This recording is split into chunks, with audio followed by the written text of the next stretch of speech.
আর মাত্র কয়েক ঘন্টার অপেক্ষা, তারপরেই শুরু হচ্ছে নতুন বছর, নতুন সূর্যোদয় 2025। আপনাদের সবাইকে অবশ্যই অগ্রিম হ্যাপি নিউ ইয়ার। কিন্তু শহর কলকাতার রাস্তা কেমন থাকবে সেই জানতেই কিন্তু আমরা একেবারে শহর কলকাতার প্রাণকেন্দ্রে রয়েছি। সাধারণত 25শে ডিসেম্বর থেকে 31 ডিসেম্বর, 1 জানুয়ারি সবারই কিন্তু নজর থাকে শহর কলকাতার পার্ক স্ট্রিট বলুন, ধর্মতলা বলুন, ময়দান বলুন, মূলত এই চত্বরে।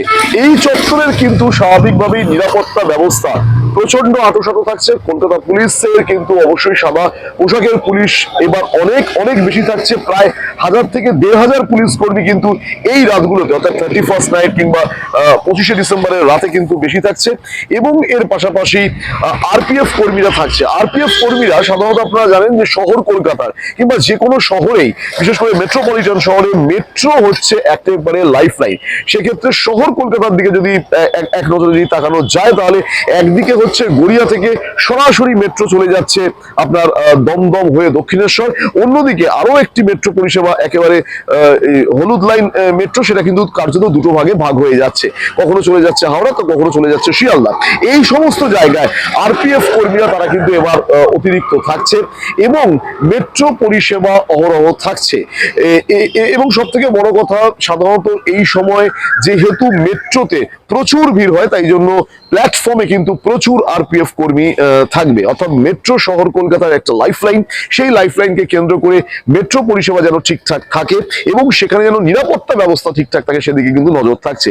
আপনি যদি আপনার নিজস্ব যদি গাড়ি থাকে, আপনি যদি গাড়ি নিয়ে যদি পার্ক স্ট্রিটের ওপর দিয়ে যান, তাহলে অবশ্যই কিন্তু আপনাকে একটুখানি সিগন্যালিং ব্যবস্থাটাকে একটুখানি দেখবেন। তার কারণ বেশ কিছু জায়গায় কিন্তু রুট ডাইভার্সন করে দেওয়া হয়েছে। কোথা থেকে আপনি গাড়ি নিয়ে যাবেন, কিভাবে আপনার গাড়ি আপনি ইউ টার্ন করবেন, সেইগুলোকে কিন্তু মাথায় রাখবেন অবশ্যই। তার কারণ গাড়ি যখন আপনি নিজে চালাচ্ছেন, তখন কিন্তু বেশ কিছু গতিবিধি আপনাকে ফলো করতে হবে, যেটা কলকাতা ট্রাফিক পুলিশ কিন্তু একেবারে বিধিনিষেধ করে দিয়েছে। যদি সেই নিয়ম আপনি কখনো ভেঙে যান, তাহলে কিন্তু আপনার কলকাতা ট্রাফিক পুলিশের আইন অনুযায়ী একদম ঘোরতর ফাইন কিন্তু আপনাকে দিতে হবে। এ তো গেল আমি একেবারে মেট্রো পরিষেবার কথা বললাম এবং এর পাশাপাশি শহর কলকাতার একটা নিরাপত্তার কথা বললাম।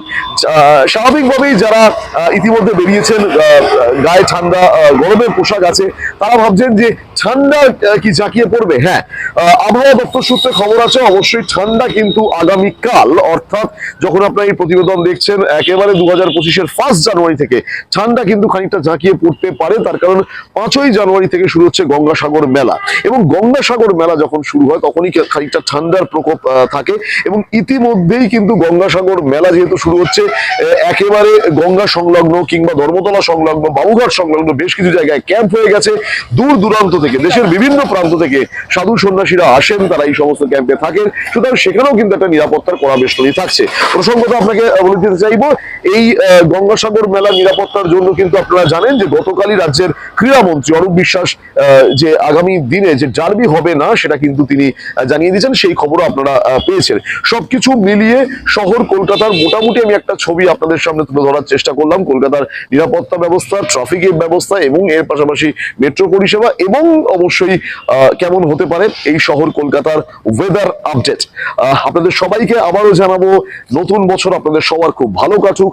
পুরনো বছরের অসমাপ্ত কিছু কাজ সেটা আপনি নতুন বছরে সমাপ্ত করুন, কিন্তু অবশ্যই নিজেকে সুস্থ থেকে ভালো থেকে কাজ করতে হবে। এবং পুরনো বছরে 2024-এ চলে যাওয়া যে ঘটনাগুলো ঘটেছে, তার মধ্যে অবশ্যই আরজি করের মতো এমন কিছু নক্কারজনক ঘটনা ঘটেছে। সেই নক্কারজনক ঘটনা যেন শহর কলকাতায়, গোটা পৃথিবীতে যেন না ঘটে, এই শপথ এবং এর যে অবশ্যই ভগবানের কাছে এই প্রার্থনা আমাদের সবার থাকবে। আপনারা সবাই খুব ভালো থাকুন। আবারও আপনাদের জানাই 2025-এর জন্য happy new year, happy new year.